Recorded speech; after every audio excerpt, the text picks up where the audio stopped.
Today's Pack-a-Punch broadcast is presented by Vesta Nutra. Vesta Nutra, where we can help make sure all your supplements pack a punch.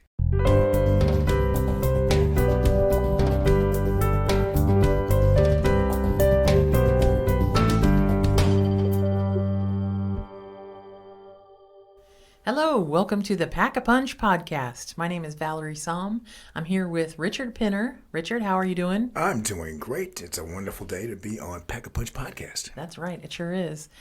You know, we've been talking a lot about immunity in the past couple of weeks, and immunity's not going anywhere. It's still a popular thing. It's going to be around for a while. What do you think, Richard? I'm going to have to say you are correct. Going into the flu season, I don't see the immunity factor becoming less than more than a priority. I mean, the pandemic cycle is still in full effect.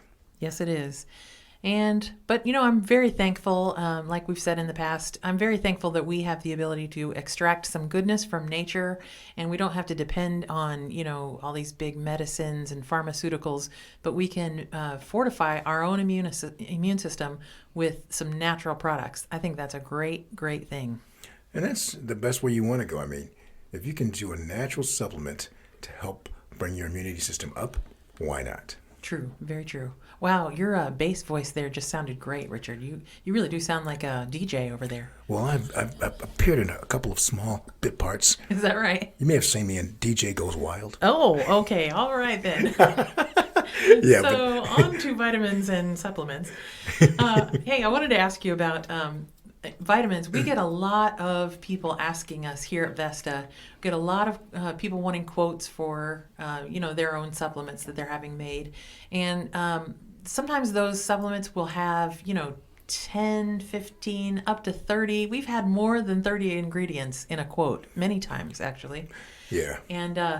And I think with multivitamins, I think that's successful. When you can pack your supplement full of a bunch of different vitamins, I feel like the vitamins work well together, and multivitamins are so popular, and I think that's an effective thing, the multivitamin. But I'm not so sure about that with other supplements. What do you think, Richard? Well, the multivitamin is a super saturated market, and sometimes too much is not too good. You have to be kind of selective in how you put that multivitamin to a format that's going to be well received in the body. So, I mean, you still have to keep your eyes open and be alert to really what you're putting in your system. But multivitamins definitely have a niche. They're not going anywhere because they're simple and easy to digest, and it's a one-dose scenario in most cases. So from a user standpoint, it's simple, effective, and it covers a lot of bases. Right. But when you get into other supplements, and supplements are different than vitamins. Supplements can be anything from cinnamon bark to devil's claw to dragon fruit extract. I mean, the craziest names, lion's mane. I've never Can't heard get enough of that. Yeah. There's some crazy ingredients out there that make up other supplements that aren't considered vitamins. And when you are trying to make a new supplement, you're trying to be innovative, and that's super cool. Everybody wants to be innovative. Sometimes we can get carried away with, what if I mix this one with this one and this one with this one, and I'm going to make the best supplement that's ever been out there, and I'm going to mix 20,000 ingredients in this thing. Right. Overkill. Right. It can get carried away, and it becomes less effective in your supplement. So let's say you're trying to do something for immunity, and you want to put some beta-glucan in there and maybe some fucoidan in there, and then you start to get ingredient happy and you say, well, I'm going to put some devil's claw in here or something else that has something to do with immunity. I'm not sure if devil's claw has anything to do with immunity, but it's going to lessen the amount of milligrams of beta-glucan or fucoidan because now you're adding in all these extra ingredients. Well, now your supplement that's meant to pack a punch, as we say, now it's just kind of slapping you in the face. It's just kind of giving you hey, here's I'm a little immunity booster. It's not nearly as effective as what you want it to be. I concur on that. That's, like you say, you put so much into it that there's not enough to really make an impact. Right. So really, when you're putting too much, it becomes not enough. You know what I mean? Yeah, you ineffectively put together a lot to get something that you might believe is effective, but it really doesn't. It's just like a placebo. Right, exactly. So from what I've learned working here at Vesta, I think that it's best if you are really trying to make your product pack a punch. You're going to want as much beta-glucan as you can get in one pill, because that's going to really knock out, that's really going to build your immune system and knock out the enemy. Or, if you're trying to do something for joint health or something like that, you're really going to want to load that thing up with lots of the joint health ingredient, not so much all these little extras, because you want your product to pack a punch. I concur. But just from the fact from a Vesta perspective, we've learned that we want to isolate and really centralize on the real active ingredient that makes sense. And Right. sometimes it may be just one ingredient done well with the purity factor, with the gold standard which we employ, to really get that impact and that desired result. So Right. that's what we have to really look at. Well, you mentioned excipients and fillers, and that kind of brings us to our next topic, which is we wanted to talk today about delivery formats. So we're looking at soft gels versus hard capsules versus seamless capsules versus liquids or powders or tablets, or all the different delivery formats that are available. Yeah. And we just wanted to kind of talk about what's best. I know in general, people prefer, a study has been done that people prefer capsules 2-to-1 over tablets, which I thought that was interesting because tablets tend to be smaller. I would have thought tablets are a little bit more popular, but it appears the capsules are. Well, when you talk about tablets versus capsules, you talk about the excipients and purity. Capsules have the ability to be a little pure because you don't have to have so many excipients to make and bond. The tablet needs all those. So you're taking in things you don't really want to probably deal with. So capsules by nature are easier to digest and swallow. And like I said, from a purity perspective, they are the winners on that, clearly. Right. That's true.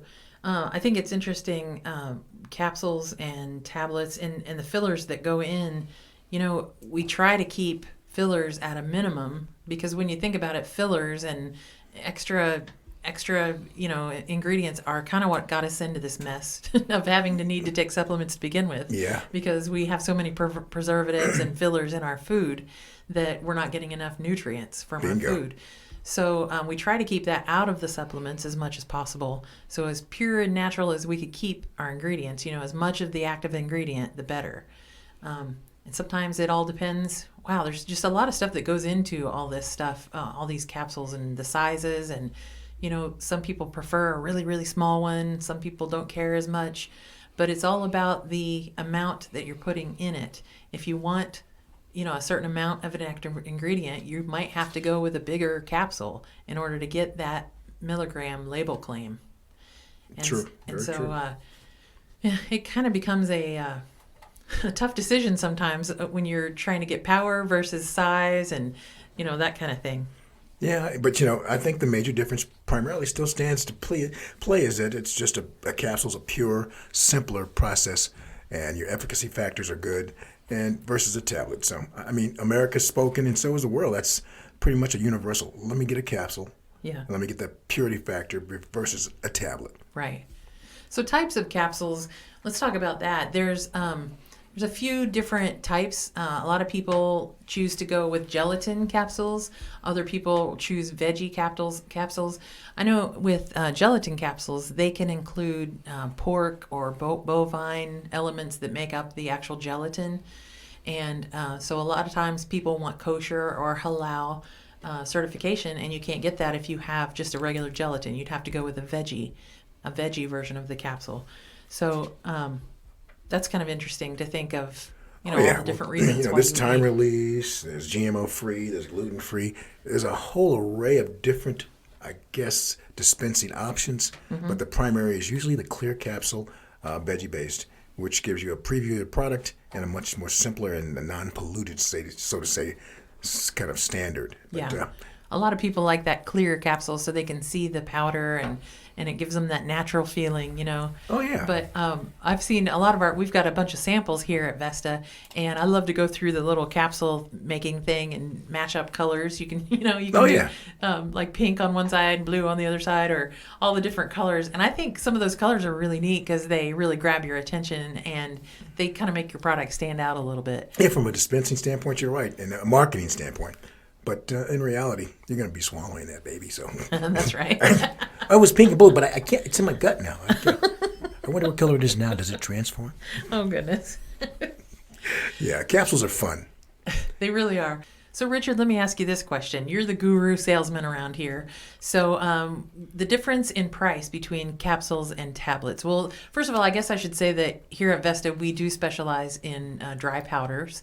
And so we're only making capsules and tablets and powders and sachets and things like that. So we're not doing any soft gels or anything like that. I don't really know what the pricing is because we don't do that here. But for capsules or tablets and capsules, is there a big price difference? Well, the price difference is sort of minuscule in respect. Capsules are cheaper because tableting takes mixing, pressing, and excipients. So there's a slight increase, but not significant enough where we'll be like, oh my God, that's dramatic. Right. But there is a little cost effectiveness when you do a capsule. Okay. All right. Well, that's good to know. Well, I think this has been a very informative podcast today, Richard. I appreciate your expertise that you brought to the table today. It's my pleasure. And it's interesting to know, all the differences with the capsules and tablets and trying to figure out what's going to be the best route for someone's supplement. The biggest thing is we just know we need to make it pack a punch. That's the most important part. Pack a punch. So, hey, everybody, you can find us on Facebook it's literally at Pack a Punch Podcast. And if you wanted to visit our website, we're at info.vestanutra.com/packapunch. And we'd love to see you there. And if you have any questions at all, it doesn't have to be sales related. You can just talk to us. We want to meet you. We want to know you. We want to network with you. So, give us an email, give us a call, 317-895-9000. And ask for Richard Pinner, or you can ask for me, Valerie Somm. We'd love to talk to you. By the bones now. It's been great. Thanks for joining us today. We'll see you next time. Bye-bye.